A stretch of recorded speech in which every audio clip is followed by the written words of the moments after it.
நம்ம இப்போ வாழைப்பூ பிரியாணி எப்படி செய்யலான்னு பார்க்கலாம். அதுக்கு தேவையான பொருள்லாம் இப்போ எடுத்து வச்சுருக்கு. ஒரு 5-6 பல் பூண்டு, இஞ்சி, ஒரு பச்சை மிளகா, பெரிய வெங்காயம் 1, புதினா, அரிசி ஒரு அரைப்படி, பூ ஒரு அரைப்பூ, சின்ன வெங்காயம், தக்காளி எல்லாம் எடுத்து வச்சுருக்கு. இப்போ நம்ம அரைக்கிற பொருள்லாம் அரைச்சிக்கலாம். பூண்டு, இஞ்சி, பச்சை மிளகா, ஒரு 4 பல் சின்ன வெங்காயம், இதை முதல்ல அரைச்சிக்கிறோம். அதை அரைச்சதுக்கப்புறம் நம்ம கொஞ்சம் புதினா, ஒரு தக்காளி, அதையும் நம்ம அரைச்சிக்கிறோம்.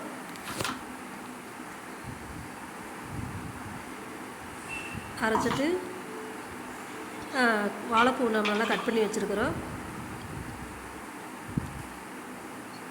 இப்போ குக்கர் அடுப்பில் வச்சுட்டு எண்ணெய் ஊற்றிக்கலாம். ஒரு 2-3 ஸ்பூன் எண்ணெய் ஊற்றிக்கலாம். எண்ணெய், நெய் எது வேணாலும் நம்மளுக்கு எது விருப்பமோ அது போட்டுக்கலாம். இப்போ ஒரு ஏலக்காய், 2 பட்டை, 2 கிராம்பு, இது எல்லாத்தையும் சேர்த்துக்கலாம். சேர்த்துக்கிட்டு இப்போ பச்சை மிளகா, ஒரு பெரிய வெங்காயம், கருவேப்பிலை இதை போட்டு நல்லா வதக்கிட்டு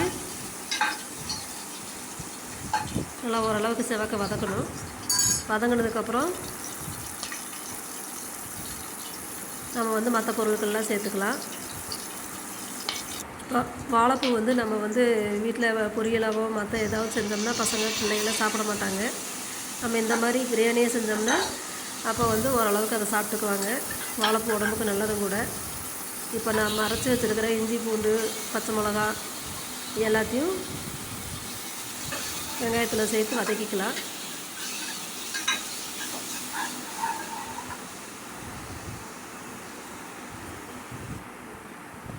இப்போ நல்லா எண்ணெயில் வதக்கினதுக்கப்புறம் நம்ம காரத்துக்கு பச்சை மிளகா போட்டிருக்கோம்.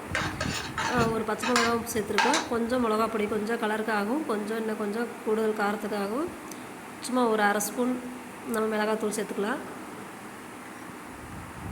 அப்புறம் தயிர் 2 ஸ்பூன் சேர்த்துக்கலாம்.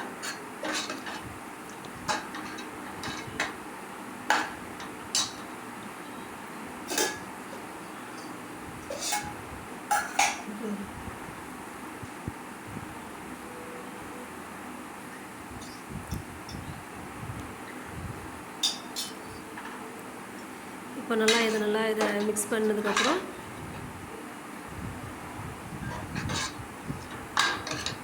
கொஞ்சம் உப்பு சேர்த்துக்கணும். தேவையான அளவு உப்பு போட்டுக்கலாம்.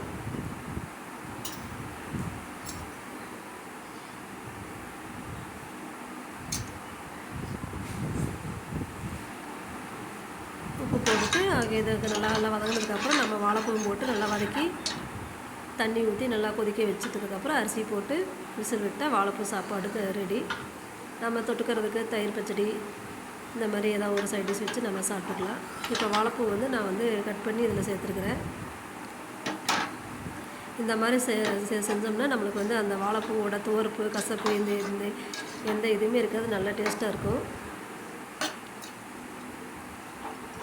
நம்ம இப்போ ரொம்ப மசாலா அதிகம் சேர்த்தாமல் ரொம்ப மைல்டாக நல்லா செய்கிற மற்ற பிரியாணி மாதிரி ரொம்ப காரமாக இல்லாமல் இந்த மாதிரி டேஸ்ட்டில் செய்கிறப்போ நல்லாயிருக்கும் வாழைப்பூ இது.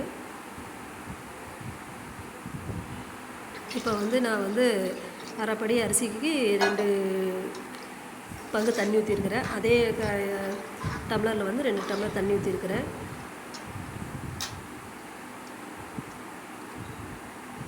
இப்போ நம்ம ஒரு லெமன் புழிஞ்சு விட்டுக்கலாம்.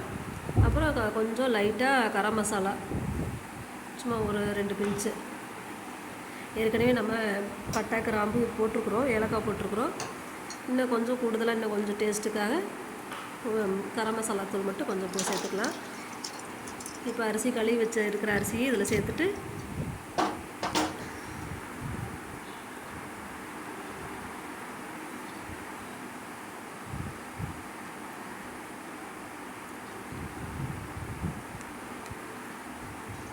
லெமனையும் புழிஞ்சு விட்டுக்கலாம்.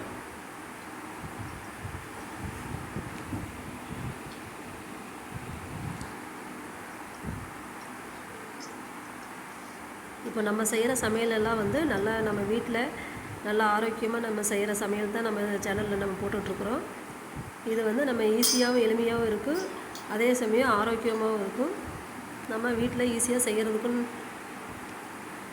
முடியும் நம்மளால். அது வீட்டில் இருக்கிற பொருட்களை வச்சு தான் நம்ம செய்கிறது. எதுவுமே இதுக்காக தனியாக எதுவும் செய்கிறதில்ல.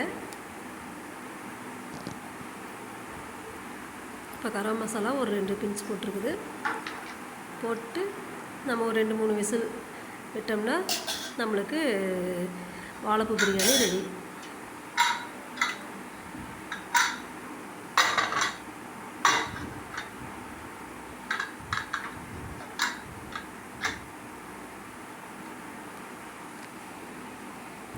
இது வந்து வாழைப்பூ சாப்பிடாதவங்க கூட இப்படி நம்ம செய்கிறப்ப அவங்க ஈஸியாக சாப்பிட்டுக்குவாங்க. இது நல்ல டேஸ்ட்டாகவும் இருக்கும்.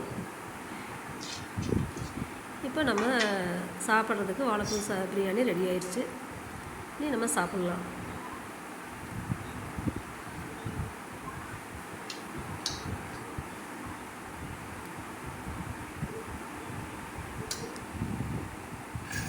கூட வந்து நம்ம தயிர் பச்சடி வச்சுக்கலாம்.